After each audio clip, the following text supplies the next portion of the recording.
Mas Rara Mendut. Kula Dewi Adi Ayu Ayu dados Busana Citra. Kula Tituro Dianto dados Raja Mataram. Kula Li Mamat Iki dados pengawal 2. Kula Muhammad Yusuf dados pengawal 2. Kula Yoga Saputra dados pengawal.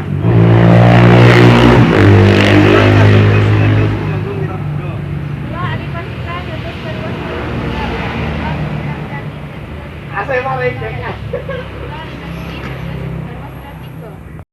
Kula lan rencang sedaya badhe ngaturaken drama ingkang judul Moho Rara Mendut. Judul Amer Sani.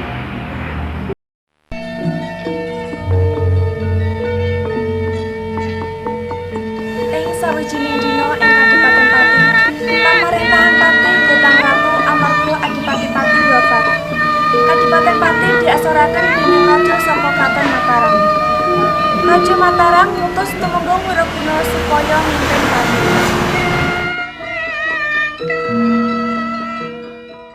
Wiraguna, kita utus mimpin Kadipaten Pati. Kenapa kula diutus mimpin Kadipaten Pati, Raja? Amarga Adipati Pati wafat. Inggih, Raja. Kula bakal mimpin Kadipaten Pati.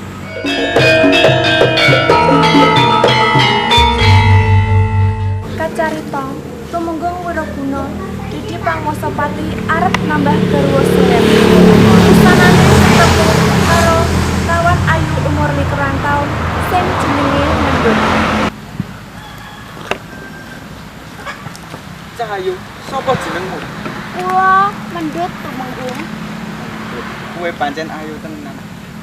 Kowe gelem ora dadi garwa selirku? Kula mboten purun tumenggung. Ora iso. Kowe gelem ora gelem kudu dadi garwa selirku. Pengawal, gawa Mendut menyang Kadipaten Pati. Nggih, Raja.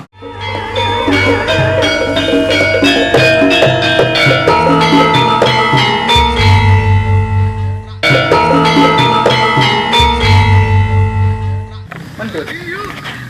Apa kowe gelem dadi garwa selirku? Aku janji marang kowe. Bakal nukokke mobil Mercy lan becak roda 5 tukang becake tak tukokke. Nyuwun pangapunten tumenggung. Kula tetep boten purun. Kula sampun gadah priyayi sing kula tresnani. Ya wis Mendut. Yen kowe tetep ora bisa nampi tresnaku ning kowe, kowe kudu bayar pajak ning aku. Lan pajake kuwi saben dinane bakal tau ndekake. Nggih tumenggung. Kula bakal bayar pajak saben dinane. Pranacitra sang kekasih ora bisa meneng wae nang omah. Dheweke uga mbudidaya supaya bisa ketemu Mendut ing Kadipaten. Mula Pranacitra lamar dadi tukang kebun ing lingkungan Kadipaten.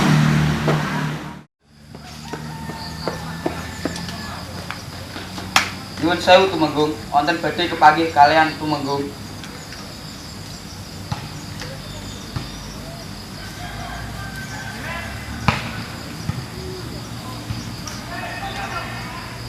Iya. Ana apa? Kula badhe nglamar dados tukang kebun tumenggung.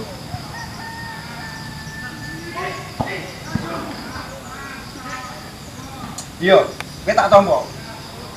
Kowe mulai kerja dina iki. Matur suwun tumenggung. Iya.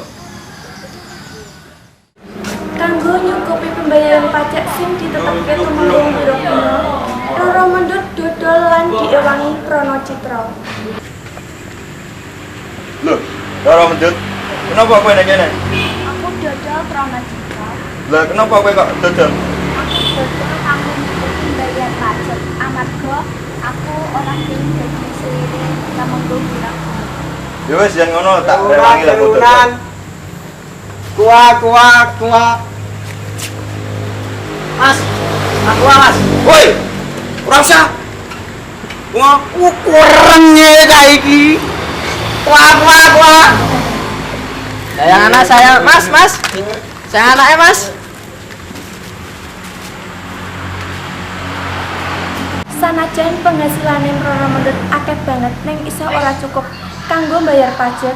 Akhirnya Rara Mendut gak ana pilihan liya, kajaba digawa peksa dening tumenggung Wiraguna ing Kadipaten Pati lan gelem gak gelem kudu dadi garwa selire. Mendut. Ndi duitku dino iki? Niki artanipun Tumenggung. Ngopo? Nggo tuku mumutan iki gak ento iki. Iki jek kurang. Nyuwun pangapunten Tumenggung. Ya wis. Kowe tak wene wektu seminggu. Yen kowe tetep gak iso bayar, kowe kudu dadi garwa selirku. Nek ra gelem, kowe bakal tak pateni.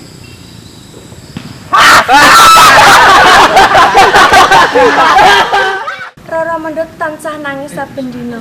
Garwa slire Tumenggung Wirabuna liya uga mbaturi Rara Mendut ing kamar.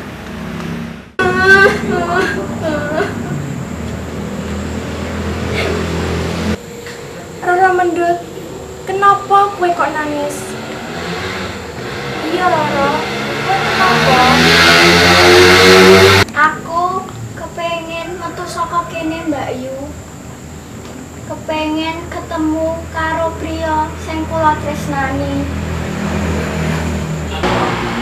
Oh, Rara Mendut mau ana tukang kebun anyar jenenge Prana Citra. Wonge jan ganteng tenan. Aku wae sampe kepenjot. Prana Citra, mosok to Mbak Yu?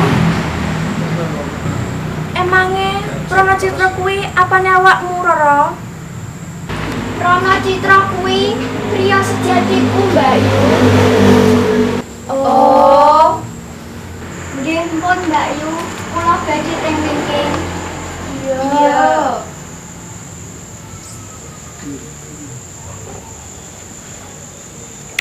Amarga kabar yen Prana Citra dadi tukang kebun ing lingkungan kadipaten, mula Rara Mendut akhirnya goleki Prana Citra. Batul gembeleng. Bakul gembeleng. Prana Citra, Rara Mendut. apa sih? Iya Mendut, aku pengen ngewangi kowe metu saka kene.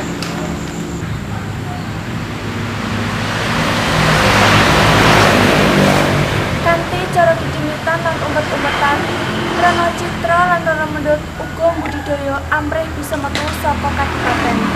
Garwa selir liya sing wis suwe manggon nang kono uga nyuwangi Mendut lan Rara Citra supaya bisa metu saka kadipaten. Awak dhewe kudu iso metu saka kene Rara Mendut. Yo Prana Citra,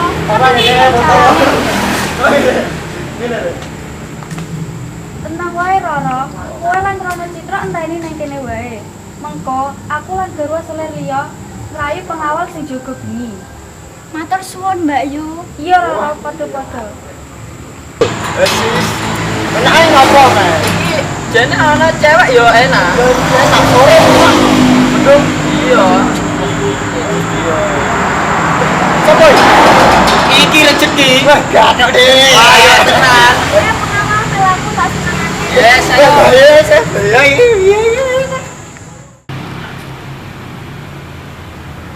Waktu esok-esok Tumenggung Wirabuna naliti marang kamar garwa selir. Garwa selir diitung saben kamar diingu. Nanging pas kamare Rara Mendut ora ana ing kamar. Lho, nek ngendi Mendut? Rara Mendut sampun medhot saking kadipaten kalih Prana Citra Tumenggung. Lho, pengawal. Wonten napa Tumenggung? Ayo saiki do goleki Prana Citra karo Rara Mendut nganti ketemu. Yo Tumenggung.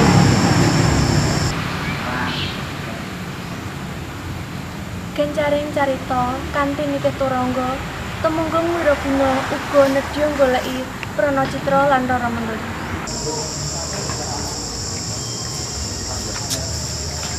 Nek ngendi iki Mendut? Sesore utuh tak goleki kok gak ana. Diteni nek. Ayo dono.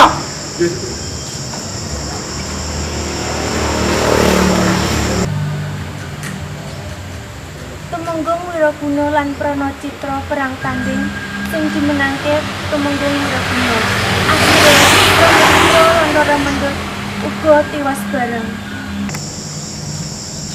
Lho, Mendut. Ayo melu aku. Ojo. Ora usah. Ya usah. Ora usah. Ora apa-apa. Ojo.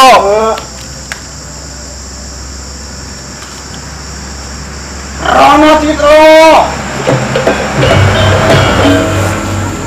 Matimu ning tanganku. Aku ora bakal wedi.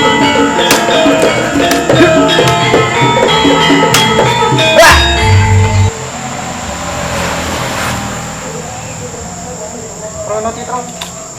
Brono Citro. Tangi Brono Citro.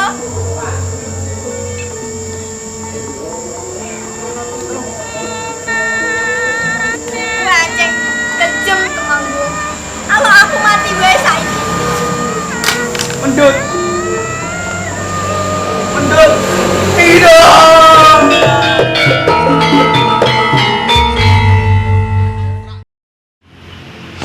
Matur nuwun sampun mirsani drama kula ingkang judul Roro Mendut. Nyuwun pangapunten yen wonten klentak-klentune atur. Kula lanjutaken